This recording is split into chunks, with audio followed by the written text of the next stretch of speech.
wabarakatuh. Perkenalkan, kami dari mahasiswa UIN Alauddin Makassar, Fakultas Ekonomi dan Bisnis Islam, jurusan Manajemen, Angkatan 2023. Sebelum itu, perkenalkan, saya Reski Amanda dan di sini saya bersama dengan teman-teman saya.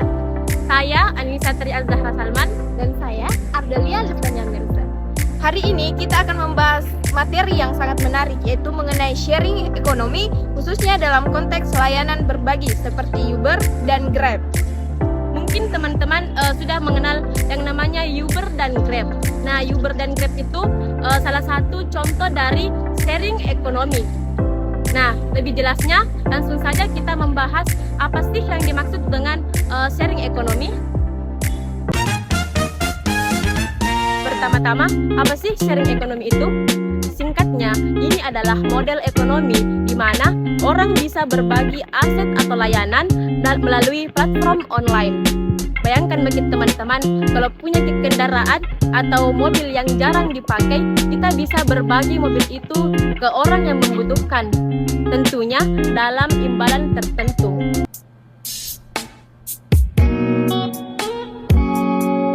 Baiklah teman-teman, di sini saya akan memaparkan kelebihan dan kekurangan dari sharing ekonomi. Nah, untuk kelebihannya itu yang pertama ada efisiensi sumber daya. Nah, efisiensi sumber daya ini di dalam sharing ekonomi ini yaitu memaksimalkan penggunaan sumber daya yang ada, seperti misalnya kalau ada mobil yang sudah jarang dipakai itu kita bisa menggunakan atau kita olah menjadi kendaraan yang bisa berbagi dengan orang lain dalam platform Uber dan Grab. Nah, yang kedua itu akses lebih mudah. Nah, di dalam platform ekonomi, sharing ekonomi ini pasti akan memudahkan kita untuk berbagi ke berbagai layanan yang ada. Nah, baiklah teman-teman, dari kelebihan tersebut pasti ada namanya kekurangan. Nah, kekurangan dari sharing ekonomi ini yaitu model ekonomi yang berdasarkan teknologi itu pasti akan bertolak balik atau berbenturan dengan regulasi pemerintah. Nah, dan ini pun terjadi di seluruh dunia. Contohnya seperti adanya pajak, adanya izin dan lain sebagainya. Dan ini pun pasti akan menimbulkan kerusuhan dan nantinya akan menimbulkan demo massal. Nah, contoh paling populer dari sharing ekonomi adalah layanan seperti Uber dan Grab.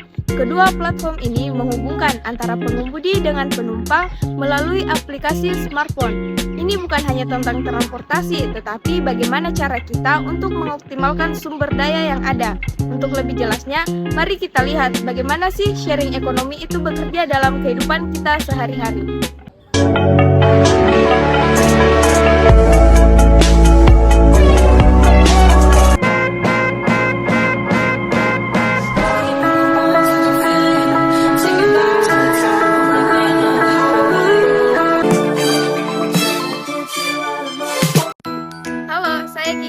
Sebagai mahasiswa, saya aktif menggunakan layanan Grab dan tentu caranya itu sangat mudah.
perkenalkan, nama saya Lista.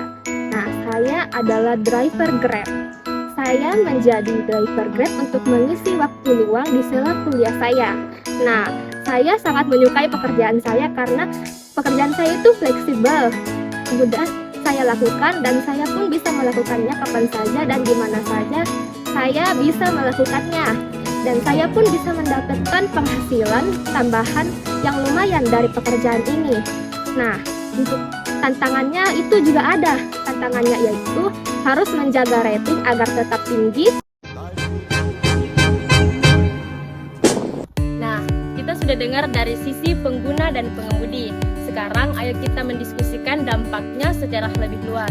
Nah, teman-teman, menurut saya hal ini tuh dapat membuka lapangan pekerjaan yang lebih luas dan dapat memberikan pilihan yang lebih banyak, transportasi yang lebih banyak bagi pengguna. Betul, tapi ada dampak pada taksi konvensional, ya di mana pelanggan taksi konvensional itu banyak beralih ke ride sharing. Nah, dari sisi lingkungan, ada yang berpendapat ini bisa mengurangi mobil pribadi di jalan, tapi ada juga yang bilang malah menambah kemacetan. Jadi teman-teman, sharing ekonomi yang terkhusus dalam bentuk ride sharing seperti Uber dan Grab itu telah mengubah banyak aspek dalam hidup kita. Ini bukan hanya tentang mendapatkan tumpangan, tapi juga mendapatkan efisiensi, peluang ekonomi baru, dan pola pikir tentang kepemilikan dan konsumsi. Bagaimana pendapat kalian? Apakah kalian pengguna aktif layanan seperti ini? Atau mungkin kalian tertarik menjadi bagian layanan berbagi ini? Pikirkan untuk masa depan kalian dan bagaimana ini bisa menjadi masa depan ekonomi yang baik. Ingat, ketika perubahan terjadi, hanya orang-orang yang bergerak bersamanya lah yang dapat mencapai kesuksesan. Sekian itu dari kami. Billahi fi sabilil haq fastabiqul khairat. Wassalamualaikum warahmatullahi wabarakatuh.